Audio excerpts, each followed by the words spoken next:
Welcome to the latest episode of the Ranka Podcast. I'm Garrett C. Wright. Thanks for making us a part of your day. However it is, wherever it is you're doing so, we certainly appreciate it. You can find the podcast on Facebook, Twitter, and YouTube. You can find me on Twitter at Garrett C. Wright. And joining me, as always, my good friend and co-host, Don Garwood. Hey, everybody. And Don is back after being, where were you? You were on, you had to go somewhere for work for a week. I was south of St. Louis a little bit. So How's that? very much the same as being around here, to be honest. Oh, okay. So not so bad. No, I like Missouri. It's a decent state. Yeah, no, gotcha. So today, as you can tell from the title of the episode, we are going to sing our, I don't plan on singing, but we're going to go through the lists of our favorite cover songs. Songs that we think the covers are better than the originals. Yeah. That's how we're gauging this? That's how I gauged my list. Maybe not best covers as much as these are songs that are covers that I enjoy that I think are better than the originals. Interesting. Okay. So that's not what you got. I just need to make a small change. That change is my number. No, it's at number 5. It's at number 5. You know what? I can sing. My honorable mention isn't going to be that way, not completely. Number 5. Yeah. Okay. I switched honorable mention to number 5 so that my top 5 are all songs that I think are better. My top 5 was originally just my favorite top 5 covers. Gotcha. But I thought all 4 of those were better than the original except for number 5. But now we're good. So my number 5. We should have talked about that, I guess. Maybe. Yeah. We should communicate better. Who are you, my wife? I was going to say, we can see a therapist about that or something. I'd like to be. Have you ever heard of Roberta Flack, Don? Oh, yeah, no. Right, and that's how you know that this number 5 is better than the original, because Roberta Flack originally sang this song. But now you would have no idea who that is because you associate that song with this person. This song with strumming my face with his finger, feeling my life with his words, killing me softly with his song, killing me softly with his song, telling my whole life. His world's killing me softly with his song. Meow, meow, meow, meow. Nothing? No. You don't know Killing Me Softly by the Fugees? No, I associate that song with you now. Okay, Kiwan is going to be so incredibly disappointed in you. I don't. Because that is one of Kiwan's many jams. Lauryn Hill and the Fugees. No. Man, I've got nothing. I know geez. Dave Chappelle's stand-up killing softly. Is that the same thing? Nope. Interesting. But the Fugees Kill Me Softly, phenomenal tune. And I mean, it sounded familiar at like 2 different spots during your rendition, but it really just doesn't click a bell. All right. Click a bell? Nope. Flip a switch? Nope. Well, yes, flip a switch. Turn a phrase? Sure. So your number 5 is Kill Me Softly. Mount Fuji. Sure. Yep. That's it. Killing Me Softly by the Fugees. Okay. Lauryn Hill and the Fugees. Because nobody knows who the rest of the Fugees are. It's just Lauryn Hill. So what's interesting is that on mine, it's the opposite. Do you know who Framing Hanley is? No. No, you don't. But they remade this song of someone that you do know, and that is Lil Wayne. She said, he's so sweet, I want to lick the rapper. And she let me the rap, and she licked me like a lollipop. She licked me like a lollipop. Shorty want a thug, ooh. Bottles in the club. Shorty wanna hump, you know I like to touch your lovely lady lumps. I think I've heard that version, but just once. And I think probably, you were like, you've got to hear this. Oh, it's definitely the outro song for The Search of Donkey Kong. Yes, that it is. That it is. Yep. So, I actually like that a lot Hey, better. Fox and Falco. If you can deep dive into that YouTube video, you guys will get a kick out of that. Maybe. Is that vaguely racist now? Oh, 100%. Absolutely. Oh, yeah. Yeah. Yeah. I'm surprised that hasn't been canceled. I don't think it's been seen enough times to be canceled. So, Framing Hanley, Lollipop. I actually 366 views 12 years ago. Like 200 of those are mine, for sure. So, Framing Hanley, Lollipop, originally made by Lil Wayne, and it's kind of a like a hard rock, I guess, punk version of that song, and I actually like that a lot better than the original. No, I think that's I still like the original. Right. No, that's fair. So I've got them at number 5. I'm in the similar version of my number 4 of your number 5. Have you ever heard of a small independent artist by the name of Michael Jackson? No. He's been in the news. Has he? Yeah. Recently? Well, over the past Our lifetime. 50 years. Okay. Yeah. I'm surprised I haven't heard of it. He sang a song that, you know what? Hot take. I think Alien Ant Farm made better, and that's Smooth correct. Criminal. Annie, you okay? You Are you okay? Are You okay, Annie? You've Annie? been hit by. Struck You've been by struck by A smooth criminal. I Annie,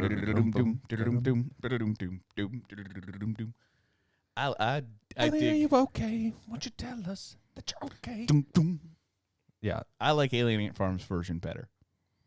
their music video for it's phenomenal too. Yeah, it was big back. So I was like 2003, 2004. No, like 2000 maybe. Right at 2000. 2001. I was gonna say 2000, 2001 ish.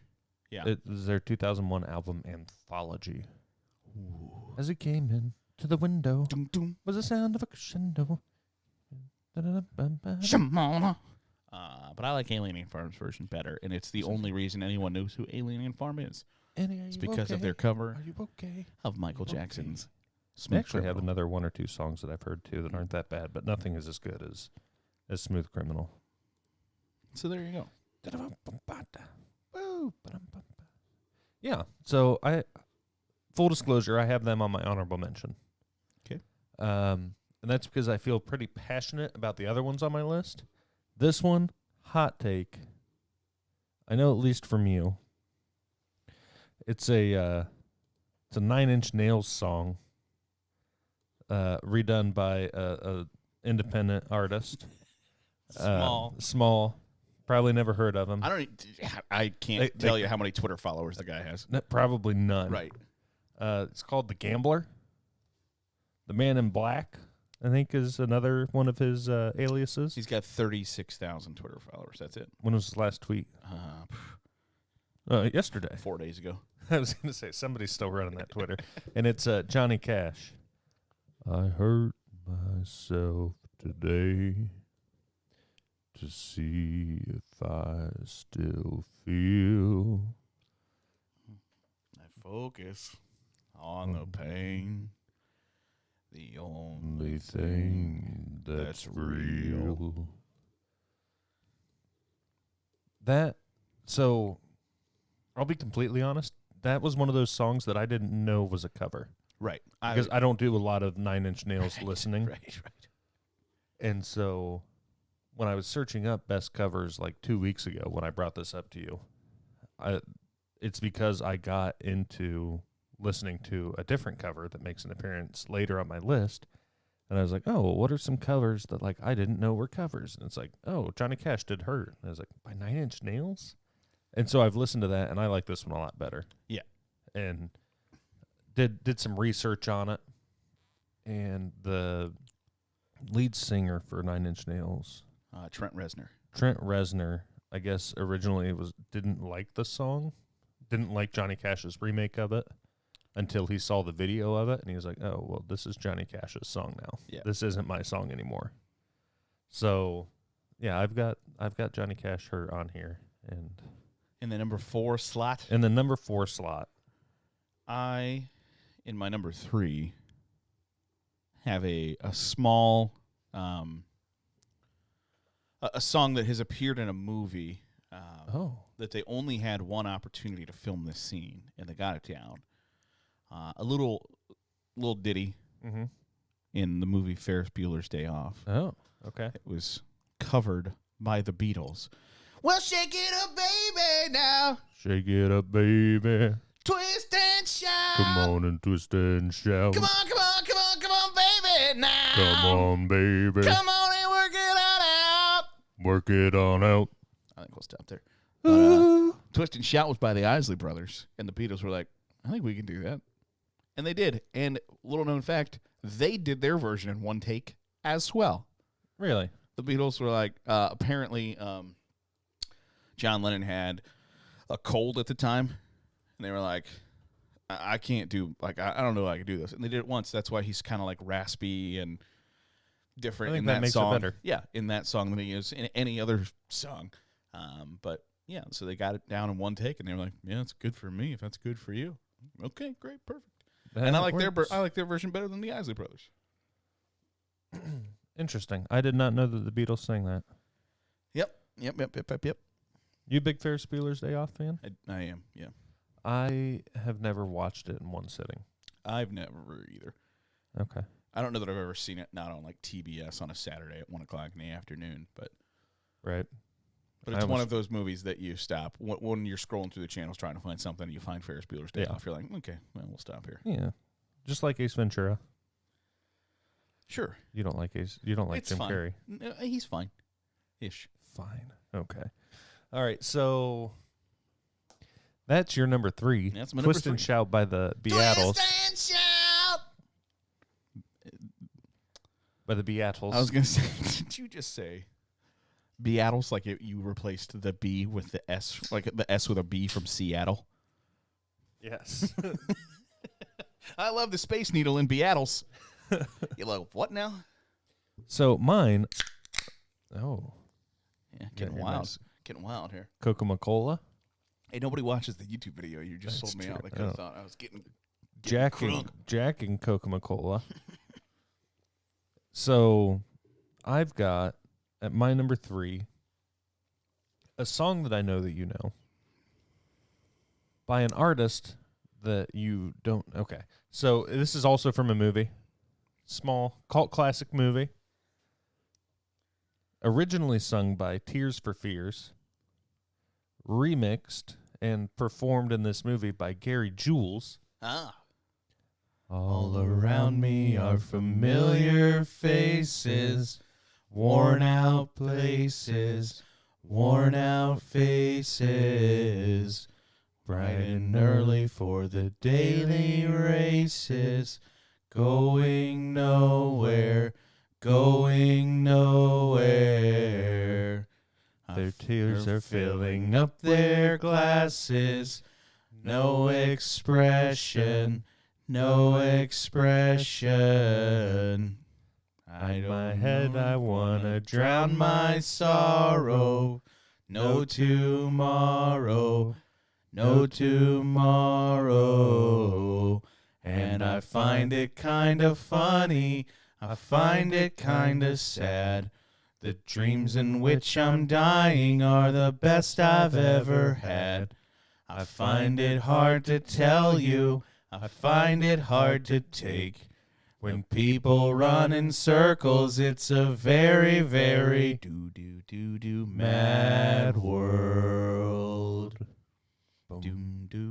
Mad world.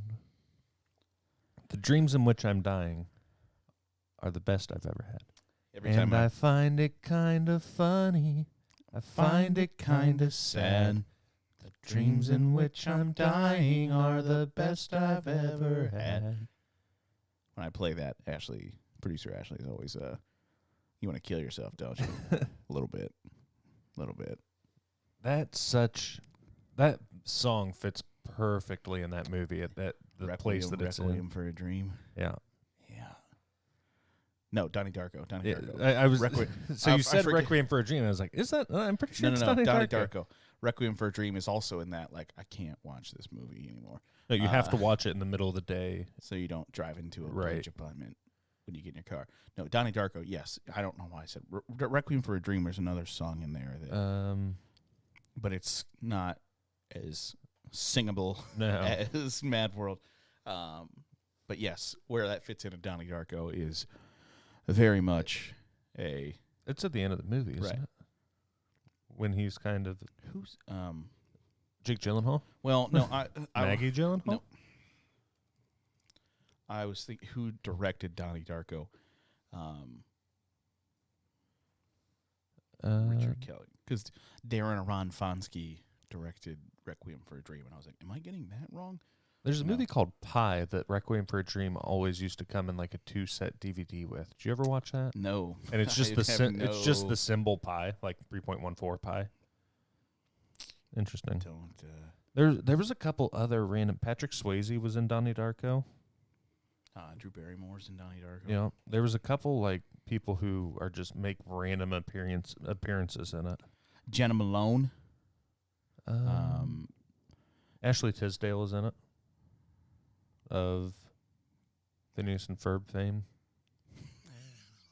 She plays Candace in Phineas and Ferb. I'm not sure that that is where her fame comes from, Don. But all right, we'll let that let you feel that way. Yeah, yeah. Seth Rogen is in it. I haven't seen Donnie Darko in a long time. I haven't seen it since. I think I saw it in high school, so I definitely need to watch it again. Yeah, maybe today. No day but today. So I've got Mad World by Gary Jules in there. It's such a phenomenal song, and I actually used it in a college class. Like we had to take, I took media classes, and we had to bring one in that was like, oh, how does music or media affect your attitude or feelings or whatever it was. So I brought that in. I was like, this is a very sad song. Does anybody want to talk about my feelings? Not anymore. Go fucking Debbie Downer. Okay. No, thank you. Yeah. I also didn't know that was a cover. I assumed that was written for that scene. Right, because it fits so phenomenally. Yeah. Phenomenally. Yeah. So that's your number 3. Yep. My number 2 is a little ditty called Hurt by Johnny Cash, originally recorded by 9 Inch Nails. And the one point I wanted to make is when the writer of this song is like, no, it's not mine anymore. Right. That's how you know. But some a-hole already just stole my thunder. Well, and he did it. He did it 10, 20 years later. So it had its little run. Well, but you said I'd never heard that song by 9 Inch Nails. Right. I'm not a 9 Inch Nails listener, but the lyrics and Johnny Cash's voice at that time, like he died 7 months after he recorded that song. Right. So he's at the end of his life, and just the gritty, gravelly, but also the very much the flashbacks that the old footage of him. Then they had June Carter up on the banister behind him. She died immediately after. Right. Like she died before him. And they went pretty quickly between the two of them, and just it's just a much better version of a song. Yeah. From John. Like I understand the lyrics from Trent Reznor's point of view at the time and how he felt, but I think Johnny Cash brings those lyrics to life. So I have that at my number 2. Honestly, it's probably the best cover, if that makes sense. It's not my favorite cover, but I think it's somebody taking something that somebody else has done and making it that much better. I think this is the best version of that. I think that's 1B for me. Like 1A, 1B is. I have another one coming up that I think is very similar to that, and I think improves upon the original so much that the new artist really owns that song. I get that. And I think that Hurt by Johnny Cash and coming up later in my list. TBD. So I got Hurt by Johnny Cash 2. It's much better than the 9 Inch Nails version. Much better. My number 2 was originally sung by Dolly Parton, covered by Whitney Houston. Okay. And I will always love you. Will always love you. As Bruce Willis holds her as she's dying in his arms. Or no, as she holds Bruce Willis, as Bruce Willis jumped in front of that bullet for her. Watch The Bodyguard, people. There's a great Dolly Parton quote, which Dolly Parton is just a quote machine. She's phenomenal. She's a really nice lady. She is. She has, She's a like, great lady. now that I have like nieces and nephews that are of like that younger age, I've seen like Facebook pop-ups. It's like, oh, Dolly Parton like library where you can get all these books and like you can get a book a month or a book a year, whatever it is for kids under 5 or whatever to get them learning. I was like, that's really cool. That's got to be a lot of fucking money, Right. Dolly. No, she basically was like, when I was growing up, kids in East Tennessee couldn't read, and I want people to be able to read, so we're going to give them books. Like, well, that's pretty much how you do it. But she's got a great quote on that song that when she sang that song, it got her a nice bank account. When Whitney Houston sang it, she bought the bank. Right. She's like, it got me a nice bank account when I sang it, and when Whitney Houston sang it, I bought the bank. Okay. All right. Well, when I said Dolly Parton, you rolled your eyes. Yes. Was it a different song? Yes, because everybody covers Jolene now. Oh, and it's Jolene. And they're not good. No. The Nobody covers, sings that as good as Dolly does. No, they don't. And everybody thinks that they can or do. I can't and remember. You do not. I can't remember who sings it. Honestly, the best cover of a Jolene was sung by a dude, and I can't remember. But I hate that. So Miley Cyrus's was okay, but not nearly as good as Dolly Parton. But I don't think she thinks it's as good as Dolly Parton. I think there are people who sing it. And so if you go down Broadway in Nashville, which is like the big touristy, there's bars everywhere. There are people singing. There's people singing in every bar. Yeah. They sing. Everybody sings. You can walk to 3 different bars, and as you walk from bar to bar to bar, you'll hear someone singing Jolene. Right. If you stay there for 20 minutes, you're going to hear Jolene. Copperhead Road by Steve Earle, and that they are singing. Somebody right on that strip at any given time is going to pull that out. Whether they're singing the 6 o'clock in the morning shift on a Wednesday. I'm like, well, here's a little song called Jolene. I go, I don't know if you've ever heard Jolene. Right. Jolene, oh, my gosh. Jolene. And it's not any good. No. Because the reason it's good is because Dolly Parton, not because the song is good. Yeah, I agree. So I thought you were going to hit me with that. And I was like, Don, I'm about to bitch you out. No, I got Whitney Houston on here. Yep, no, that's fine. So that's our number 2. It's number 2. Would you like to take a break and hear from some of our sponsors? I would love to do that. Let's do that right now.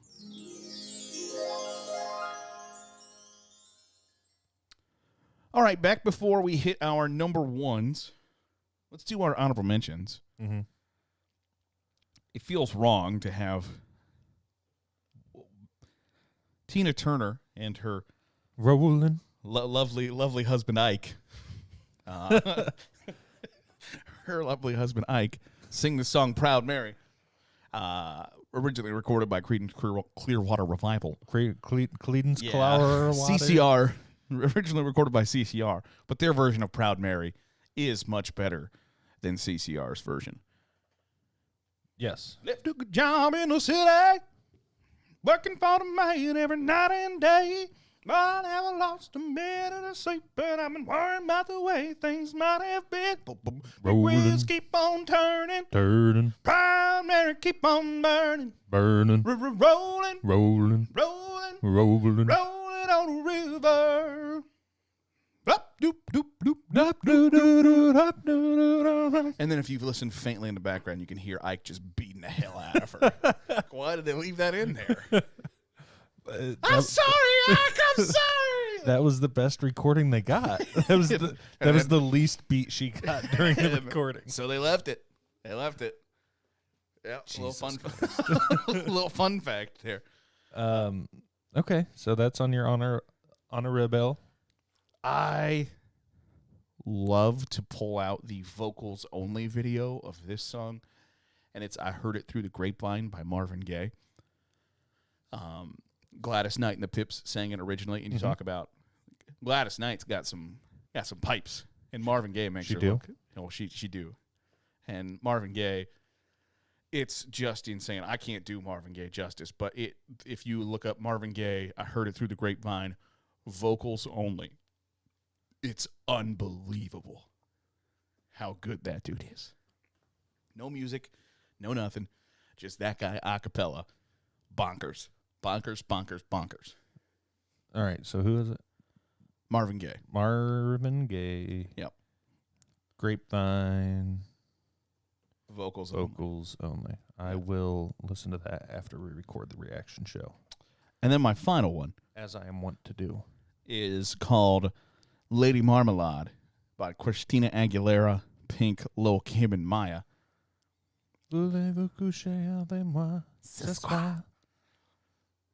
That's a banger. It was like one of the first certified bangers. Lady Marmalade. Real Lady Marmalade. Who originally sang that? A band called LaBelle. Label. Mm-hmm. Okay. And I don't think I knew that was a cover. Then it's from like the late 60s, I think. Okay. Which, I mean, back then, Do You Want to Sleep With Me Tonight is... Voulez-vous coucher avec moi ce soir? soir? Yeah, it's a little risque, but the music video for the new version is... Oh, yeah. Yeah. Does it do it for you? Whew. Back when you had dial-up internet. You wait 3 hours for right, that 3 hours 2.5 minute video to buffer. For a 256 megabit video. Nope. Recorded you just turn on VH1 and there it was. Recorded in potato. And there you just turned on VH1. And there's Christina Aguilera in lingerie. That'll do, pig. That'll do. Okay, so here on mine, I already said that I had Alien Ant Farm Smooth Criminal on my honorable mention. Yeah. The other one that I had is originally by Leonard Cohen, way back in the day. See, I didn't know it was a cover. No, I didn't. I never knew the song you're about to say existed. You never knew Hallelujah existed? By Leonard Cohen? Right. Oh, I thought you were. So it's been recorded. I heard there was a secret chord. See, when I was doing my research for the episode, all I saw was like Jeff Buckley, Hallelujah. Yeah, this is by Jeff Buckley, but originally by Leonard Cohen. Right, Leonard Cohen's version is much better. But you don't really care for music, do ya? Well, it goes like this: the fourth, the fifth, the minor fall, and the major lift. The baffled king composing, hallelujah, hallelujah, hallelujah, hallelujah, hallelujah.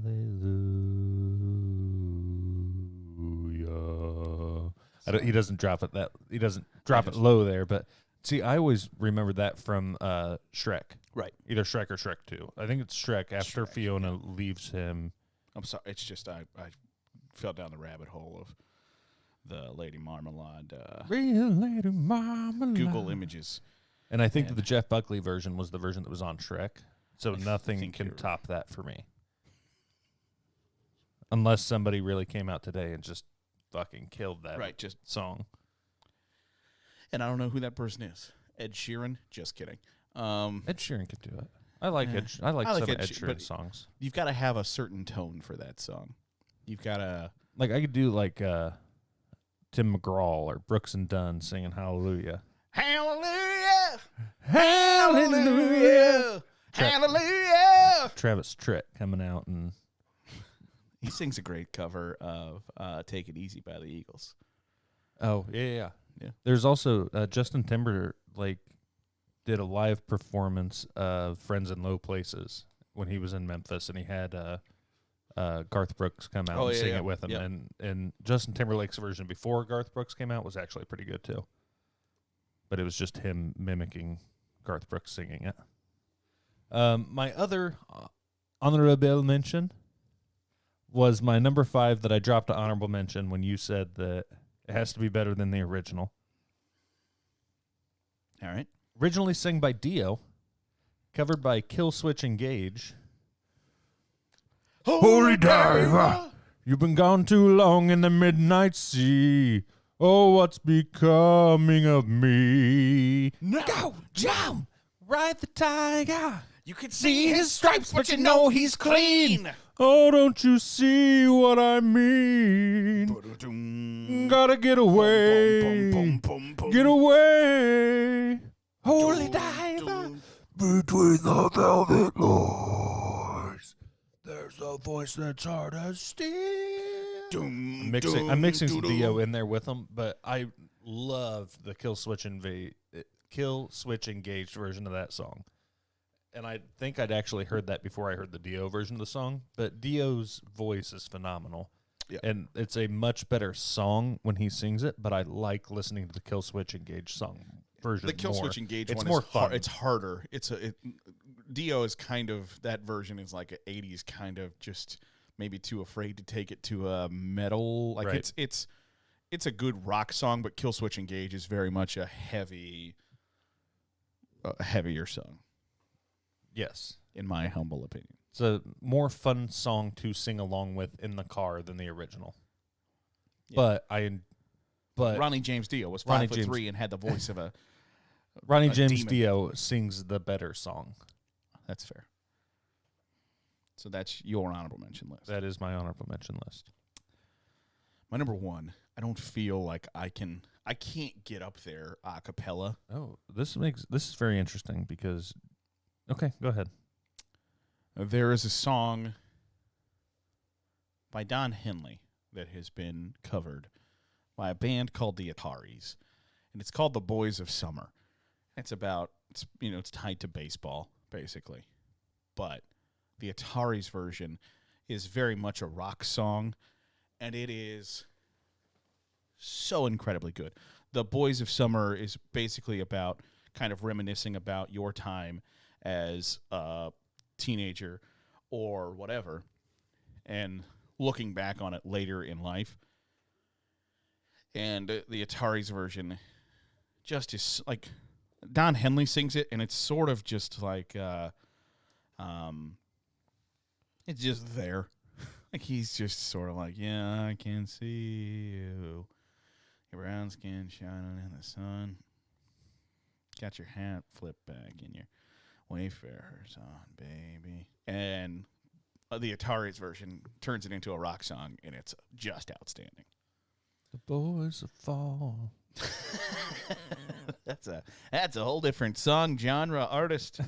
So, Boys of Summer. Boys of Summer by Don Henley. It's just sort of like, and old people think it's the cat's ass. They think it's just because Don Henley could just fart into a microphone, and they think it's awesome.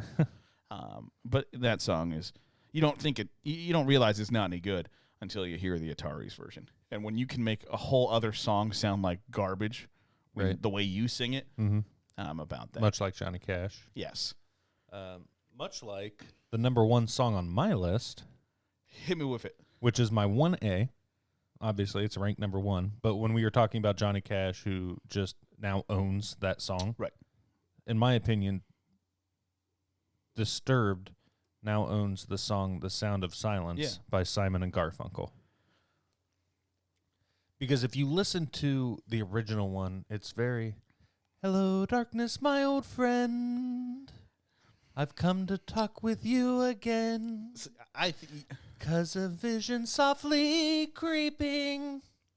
They're very happy and upbeat, whereas, hello, darkness, my old friend. I've come to talk with you again. The song that he sings fits the lyrics better. See, In restless dreams, I walked alone. I can't sing like I can't sing right. like You can't sing like a narrow guy from. streets of cobblestone, neath the halo of a street lamp. Yeah, I can't. And then So I like the Simon and Garfunkel version because they're. If we can just get deep and philosophical for a moment, they are welcoming the darkness. While Five Finger Death Punch, they were born in it, molded by it. He didn't see the light until he was already a man. But Simon and Garfunkel, they are welcoming it. Also, if I can go back to just, if I can go back to mine for real quick, the writer of the song, "Boys of Summer," said he was surprised by how much he liked the Atari's version and how much it worked as a rock song. It's like, they're young kids. They shouldn't be reminiscing, but I love their version of it. Right. But back to Simon and Garfunkel. I like their version because they're playing minor chords, singing major chords, and it should clash horribly. Mm-hmm. Does not. But they're welcoming, like they're embracing the darkness. Their darkness that is their old friend. Yeah. I get that, but hearing that, I used to love to listen to that song like in old school when he gets shot with the tranquilizer. Hello, darkness, but Disturbed sing it so good, and it's such a departure from their normal songs. Like through the first 2/3 of this song, it's very, it's David. What is his name? I'm trying to think of the lead singer of Disturbed, but it's very soft and very very nice sounding, very nice voice, and then towards the end you get that Disturbed, like more rock and metal where song. It turns into a rock song. Fools say how you do not know, silence like a cancer grows. And then you get, and the people bowed and prayed to the neon god they made. You can't gravel your voice like he does. Right, you gotta. It's phenomenal if you haven't heard it. And talking about the original artist, which one's alive, Simon or Garfunkel? I think it's Paul Simon. Yeah, Paul Simon and Art Garfunkel. Yeah, so Paul Simon. Which one sang? The one that they both sing. Okay, so one of them gave an interview about it after it came out because like the Disturbed sent him a copy of it, and he was like, I absolutely loved this version of it, and if I could have sang like he sings, that's how I would have loved to have sing this song. Like he gave nothing but praise to Disturbed for singing it, and this song is what made me want to do this episode. Gotcha. Is because much like in the summer, and I was sending you guys like videos of people reacting to them singing the song, like, oh, a voice coach and opera singer reacts to Disturbed singing The Sound of Silence. I got back down that rabbit hole like 2 weeks ago and I've watched in a 30-minute period 6 different videos of people reacting to this same fucking song.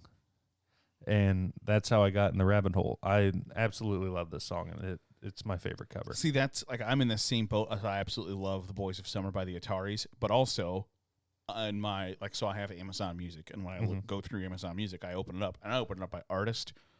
Well, the Ataris is like the 7th band down for me, and I've got one song. It's The Boys of Summer, so I will drive, and it puts me in a good mood. Put the sunroof open. I can see you, your brown skin shining in the sun. Oh, I know that song now. Oh, yeah. You just had to sing it, and then I knew. Got you walking real slow. Okay. Sunglasses on, baby. Yeah, okay. I can see you. My love for you will still be strong after the... It's in an octave I can't get anymore. Right. But I pretend like I can when I'm in the car. Obviously. I mean, that's what you're supposed to do in the car. Yeah. So those are our... favorite covers. Our covers that we think are better than the other ones. Whatever that might be. Whatever that criteria was. No, I think those are all true. I think that that's part and parcel of the can't focus.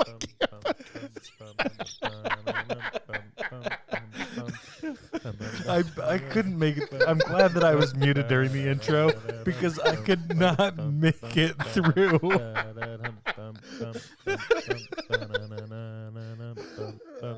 Oh my God. You can find Garrett on Twitter at GarrettC.